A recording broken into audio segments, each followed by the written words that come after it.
Jadi perjalanan karir saya sebelum bergabung dengan Damri, kurang lebih 27 tahun saya berkarir di Bank Tabungan Negara, salah satu bank BUMN yang terbesar.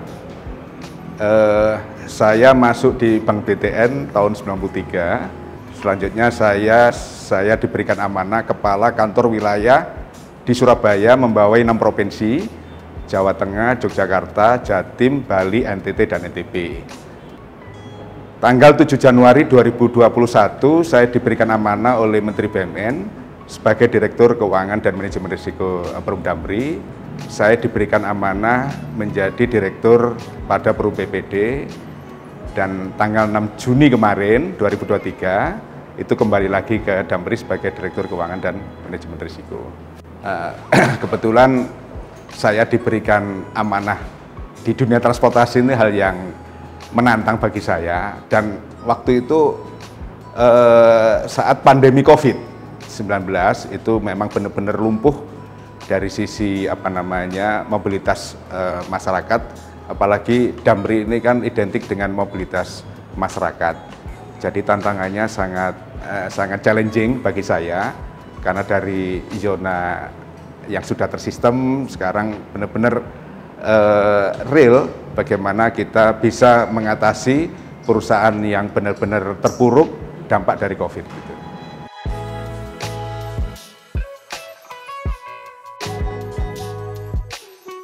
Proses penggabungan antara PPD ke dalam Perum Damri ini memang sangat bermakna sekali, khususnya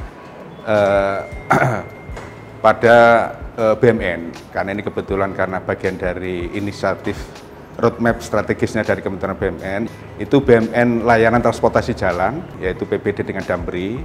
Maka dengan bergabungnya antara PPD ke dalam Damri, maka di BUMN itu untuk layanan transportasi jalan hanya satu, yaitu Damri.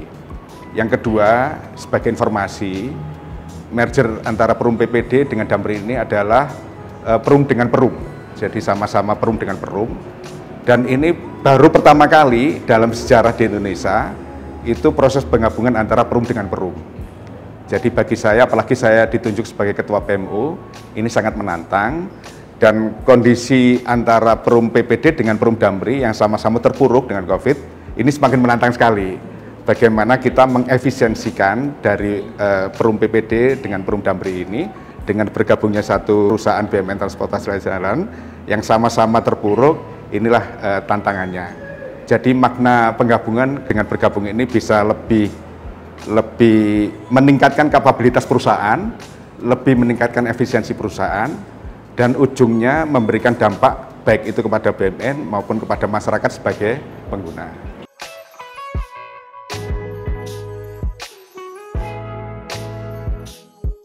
Sebagaimana arahan dari Kementerian BUMN juga, bahwa dengan adanya penggabungan ini agar dilakukan mitigasi risiko, jangan sampai dengan adanya penggabungan ini ada disrupsi. Artinya kami memang sudah kalkulasi, baik itu dari sisi mitigasi risiko, partnership ya, stakeholder partnership, ini juga sudah kami lakukan jauh-jauh hari sebelumnya. Jadi pendekatan komunikasi kepada stakeholder, kepada pemangku kebijakan, baik itu yang ada di PPD maupun Damri, itu sudah kami laksanakan, termasuk juga bagian dari sosialisasi maupun edukasi kepada seluruh masyarakat. Ini kami lakukan publikasi kepada baik itu media maupun surat kabar. Penggabungan ini memang kami diminta untuk tetap tidak ada yang dirugikan.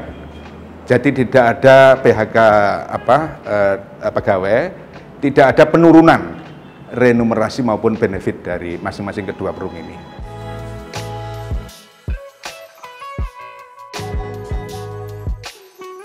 Sebagaimana kita tuangkan di dalam buku putih, artinya buku putih penggabungan PPD ke dalam Damri, dan sudah kami paparkan juga mulai dari Kementerian BUMN, Kementerian Perhubungan, Kementerian Perekonomian, Kementerian Keuangan di dalam forum Focus Group Discussion. Jadi kami harus bisa mencapai angka-angka yang tertuang di dalam buku putih itu, sebagaimana harapan dari pemilik modal dalam Kementerian BUMN dan para stakeholder, bahwa tahun 2027 kita harus bisa mencapai revenue 2,3 triliun tadi dengan adanya value creation kurang lebih 725 miliar dengan adanya penggabungan ini. Bagaimana untuk mencapai revenue maupun value creation yang diharapkan dengan adanya penggabungan ini? Yang pertama tentunya kita sudah membuat semacam timeline staging untuk mencapai sampai dengan tahun 2027. Artinya tahun pertama ini kita lebih banyak ke konsolidasi internal. Dengan adanya penggabungan ini kita lakukan efisiensi. Yang kedua, memanfaatkan dari sisi penggabungan ini. Selama ini Perum PPD sudah mempunyai kerjasama yang baik atau memberikan kontribusi yang cukup besar, utamanya transportasi di wilayah Jabodetabek ini tetap kita pertahankan dan kita tingkatkan. Itu bagian dari upaya-upaya untuk meningkatkan value creation termasuk revenue. Di samping optimalisasi aset, jadi di samping kita layanan dari sisi industri transportasi, kita juga mempunyai aset-aset yang cukup produktif. Ini bagian dari untuk mencapai revenue sebagaimana yang tertuang di dalam buku putih tadi. Ini adalah bagian-bagian untuk mengoptimalkan dari sisi revenue.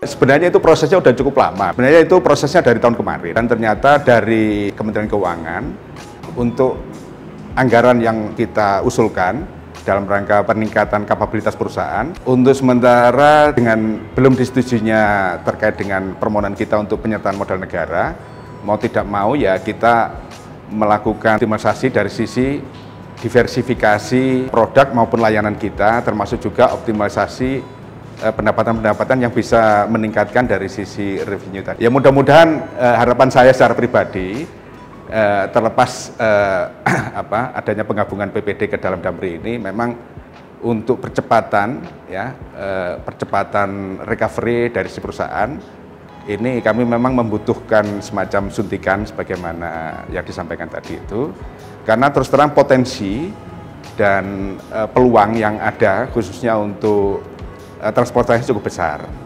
Pertama namanya dream ya, mimpi ya.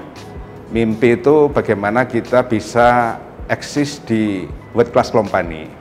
Bagaimana kita bisa melayani transportasi kelas dunia.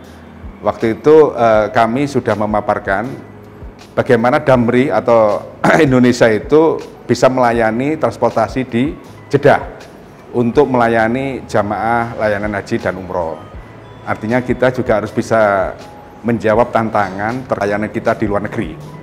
Nah, ini potensi yang cukup besar. Di samping itu kalau kita bicara G2G, government to government, ini kita bisa mendapatkan atau mengembalikan capital outflow kita yang sudah cukup banyak. Jadi uang kita yang beredar di luar negeri kan cukup banyak.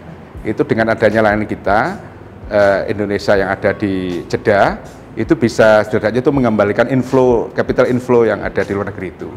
Nah, inilah barangkali kemarin inisiatif kami untuk bisa mendapatkan suntikan BUMN, itu mudah-mudahan bisa terrealisir, karena target kita adalah mengakuisisi salah satu perusahaan transportasi di Jeddah sana. Kalau kita mengakuisisi transportasi di Jeddah, mau tidak mau financial structure di Perum Damri ini harus diperbaiki. Nah, satu-satunya ya bagian dari BUMN tadi itu.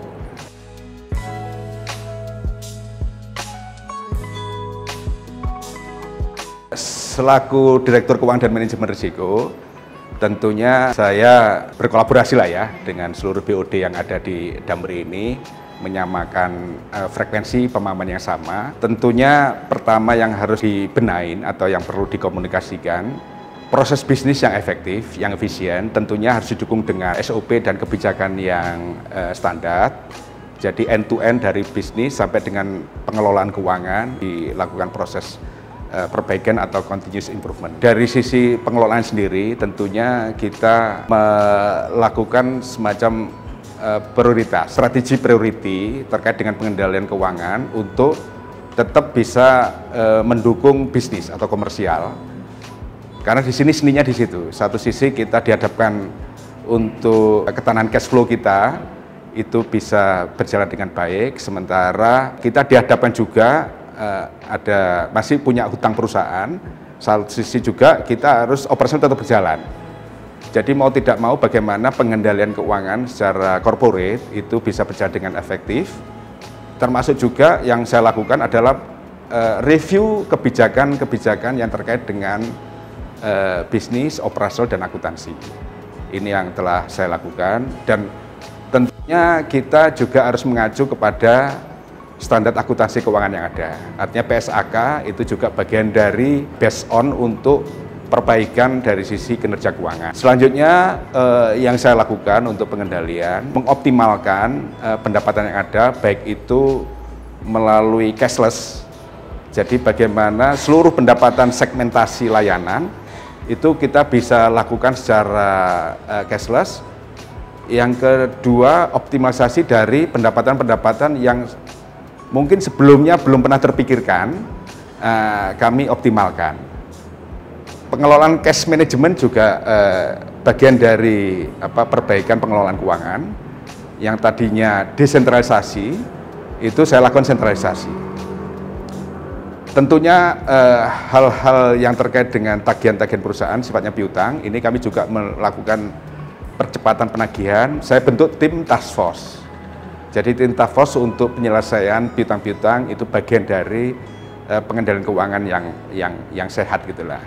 Dan yang terakhir, saya juga melakukan pengendalian dari sisi biaya atau beban, baik itu teknik, operasi maupun SDM. Sifatnya adalah lebih ke efisiensi.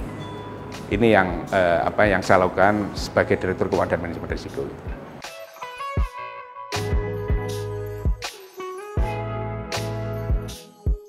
Untuk menyamakan pemahaman yang sama, memang inisiatif strategis dari masing-masing direktorat ini juga harus dipaparkan dan harus terbuka juga.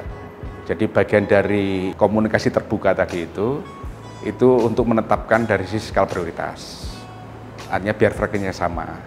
Dan tentunya keuangan itu adalah general untuk proses penyeimbang, keseimbangan, baik dari sisi bisnis komersial, operasi, SDM, maka bagian keuangan adalah pengendalinya.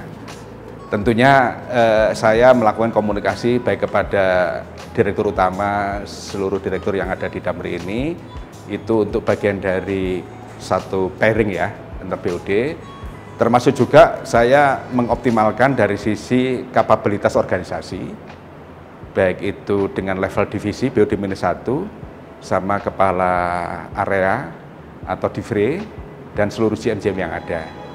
Ini bagian dari komunikasi untuk bisa tone of the top. Kalau bahasa saya itu tone of the top dari direksi BOD kepada seluruh jajaran di bawah.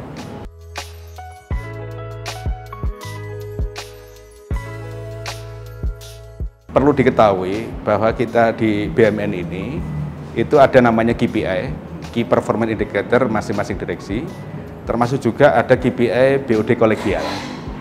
Jadi BOD kolegial ini ya mau tidak mau antar direktorat saling bahu-membahu, tujuan akhirnya adalah bagaimana kita mencapai laba perusahaan.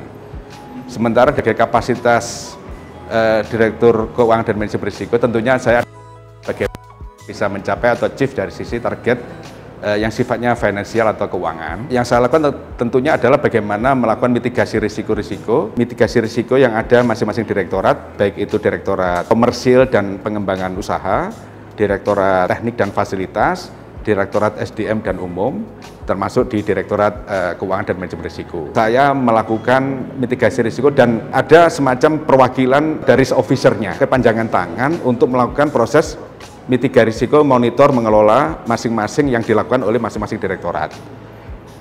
Dalam konteks keuangan, bagaimana mendapatkan keuangan yang sehat, ini pertama memastikan bahwa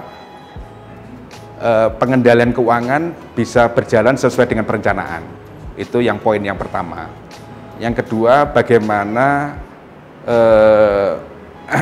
investasi terkait dengan utilisasi baik itu armada maupun aset yang tetap itu berjalan sesuai dengan perencanaan. Yang ketiga, memastikan proses mitigasi risiko dalam pengendalian biaya itu juga sudah dijalankan dengan baik dan benar. Jadi itulah bagian dari strategi dari Direktorat Keuangan dan Manajemen Risiko untuk memastikan bahwa aktivitas yang terkait dengan finansial itu bisa terjamin dan terkelola dengan baik.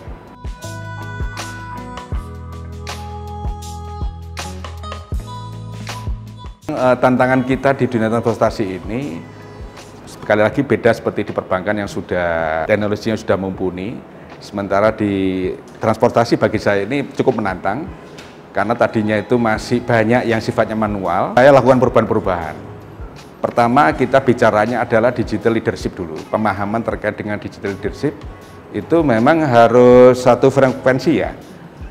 Bagaimana kita melakukan proses perubahan mindset yang tadinya manual menuju ke teknologi. Mungkin kalau ukuran teknologi disesuaikan dengan skala perusahaan, tapi setidaknya itu ujungnya itu lebih ke efisiensi. Yang kita lakukan di Damri pertama adalah bagaimana seluruh pendapatan itu bisa termonitor dengan baik. Jadi membangun etiqueting, ya. Jadi bagian dari digital mindset atau digital untuk kapabilitas tadi itu pertama kita harus sepakat bahwa pendapatan itu harus bisa terukur, bisa termonitor. Yang tadinya manual atau mungkin jadi semuanya sudah bisa melakukan menggunakan etiqueting tadi itu yang cashless tadi. Kita juga memanfaatkan atau mensinergikan dengan digital channel ya, channeling yang bisa kita optimalkan. Entah itu sifatnya online travel agent, bisa menggunakan commerce itu bisa kita optimalkan. Jadi semuanya sudah bisa, termasuk QRIS itu juga bisa. Justru sekarang tantangannya itu bagaimana kita mengedukasi kepada masyarakat. Jadi pertama yang kita bangun adalah seluruh pendapatan bisa terkontrol melalui sistem tadi itu, sistem etiqueting. Yang kedua, kita juga membangun namanya sistem aplikasi yang terintegrasi dengan aplikasi berbasis ERP. Jadi ERP ini kita desain sendiri dari hulu sampai dengan hilir. Kita ada namanya aplikasi 4K. Jadi keuangan. Jadi kita memang bertahap modul 4K ini sudah kita lakukan integrasi dengan bangunan-bangunan yang ada di hulu tadi. Ke depan nanti kami buat semacam online real time system gitulah. Dukungan teknologi itu untuk bisa membawa bisnis yang kuat itulah. Selanjutnya dari sisi armada di control room itu seluruh armada yang ada di Damri termasuk PPD itu bisa monitor. Ya, jadi control roomnya itu bisa kita lihat. Kita kan ada beberapa layanan segmen ya. Ada 7 segmen. Masing-masing armada itu kita kenalkan kode busnya dalam sistem. Taksi ini operasinya di mana gitu kan. Demikian juga armada bus. Jadi kami benar-benar menghitungkan service level agreement maupun service level operationnya gitulah.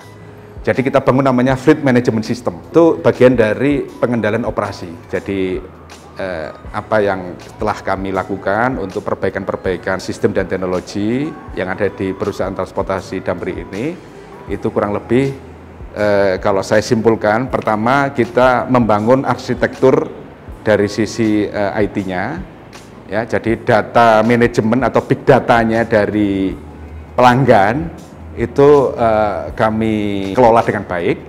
Selanjutnya yang kedua dari sisi operasionalnya juga kami lakukan proses perbaikan melalui fleet management system tadi itu.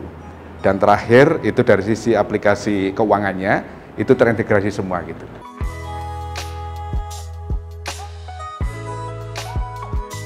Damri bisa menjadi market leader transportasi. Jadi land transportation atau transportasi jalan ini tantangannya bagaimana Damri itu bisa menjadi barometernya gitulah. Artinya kalau teman-teman atau masyarakat bicara transportasi jalan, Damri gitulah. Nah, ini tantangan yang harus kita perbaiki insan-insan Damri. Kalau kita bicara daerah 3TP itu daerah terluar, tertinggal, terdepan, dan perbatasan, itu Damri jagonya. Karena sifatnya adalah keperintisan dan penugasan. Justru ini sekarang tantangannya di komersial. Ya, bagaimana di komersial itu masyarakat taunya Damri. Ya, nah ini yang perlu introspeksi atau perbaikan-perbaikan tantangan ke depannya. Jadi mimpi saya kalau ditanya tadi itu bagaimana perusahaan gabungan ini, New Damri ini itu bisa lebih hebat, lebih besar, dan menjadi market leader. Bagaimana kita bisa merealisasikan layanan transportasi di Jeddah. Artinya itu bisnis sampai kiamat itu nggak akan habis. Ya, itu yang jadi kebanggaan kita, merah putih untuk merah putih yang harus kita sound terus gitulah. Ya, apalagi saya waktu itu sama Budir juga sudah berafiliasi dengan Kementerian Agama untuk G2G-nya. Jadi Kementerian Agama di Indonesia juga sudah berkoordinasi dengan Kementerian Agama yang ada di Arab Saudi, dan dukungan BPKH ya, ini juga sangat kuat. Apalagi kemarin saya bertemu langsung dengan Komut ya, komisaris utamanya Bank Muamalat Indonesia, yang mana saya minta untuk bisa mempercepat bagian dari aksi korporasi B2B ya, bisnis to bisnis antara Damri dengan salah satu perusahaan transportasi di Jeddah itu.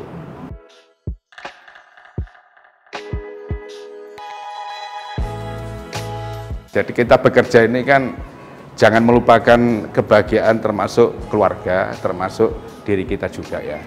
Di samping kepenatan tadi itu yang saya sampaikan, habis zona nyaman di perbankan, menurut saya udah zona nyaman. Begitu dikasih tantangan dunia transportasi yang notabene saya belum pernah bersentuhan lah ya, meskipun saya pengguna. Tapi ini menarik, apalagi waktu itu kondisi perusahaan benar-benar terpuruk. Jadi waktu itu saya dikasih warisan rugi 220 miliar kan gitu ya, karena COVID tadi itu. Karena benar-benar udah nggak bisa kemana-mana, pembatasan skala besar kan udah nggak bisa kemana-mana, udah mati. Sementara pegawai kan tetap harus kita kasih makan, ya itu jadi tantangannya di situ. Di samping kepenatan mau tidak mau kan kita harus bisa tetap menjaga kebugaran ya. Jadi saya luangkan Sabtu atau Minggu itu berolahraga lah. Kebetulan olahraga yang saya gemari sekarang ini sesuai dengan umur saya, ya golf itu. Bagi saya ternyata saya menekuni dunia golf itu ya penuh dengan kejujuran dan etika. Saya udah menekuni mulai dunia olahraga apapun, terakhir golf. Kenapa saya bilang kejujuran? Karena kita nggak ada yang ngawasin. Artinya kita nulis skor sendiri, ya. Mau kita curang atau enggak, itu urusan kita gitu kan. Tapi kan kita juga ada pemain yang lain. Justru kalau kita itu jujur, insya Allah itu pemain banyak yang ngajak kita. Jadi dalam golf itu kita bisa melihat masing-masing watak orang. Jadi asesmen yang konkret menurut saya itu bisa dilihat di golf itu. Pemain ini curang, pemain ini jujur, pemain ini penuh etika, itu kelihatan. Masing-masing orang itu saya bisa menilai nanti. Yang kedua, golf ini juga olahraga yang penuh etika. Artinya tuh etika itu pemain kan masing-masing punya kemampuan kalian masing-masing. Untuk pemain yang baru belajar itu diberikan kesempatan untuk mukul dulu. Hukum tak tertulisnya seperti itulah. Jadi kita dorong untuk orang lebih achieve pukulannya. Jadi memang diberi kesempatan mukul, ya itu etika. Yang ketiga, dalam golf itu benar-benar kita real menerapkan ilmu manajemen. Pertama perencanaan, kan dalam ilmu manajemen kan ada 4 ya. Ada perencanaan, ada organisasi, ya kan, ada aktualisasi, ada controlling. Perencanaan, kita merencanakan, kan masih di lapangan golf 18 hole, itu ada par 3 itu ada par 3, ada par 4, par 5, ya kan. Kita merencanakan sendiri, karena ada stick ukurannya, ada yang iron, ada yang wood gitu ya. Masing-masing orang beda-beda, ya. Artinya dengan jarak misalnya 100, ada yang pakai sen, ada yang pakai pitching, ada yang pakai 9, ada yang pakai 8, masing-masing bisa merencanakan. Yang penting ujungnya targetnya adalah masuk tadi itu sesuai dengan parnya tadi itu.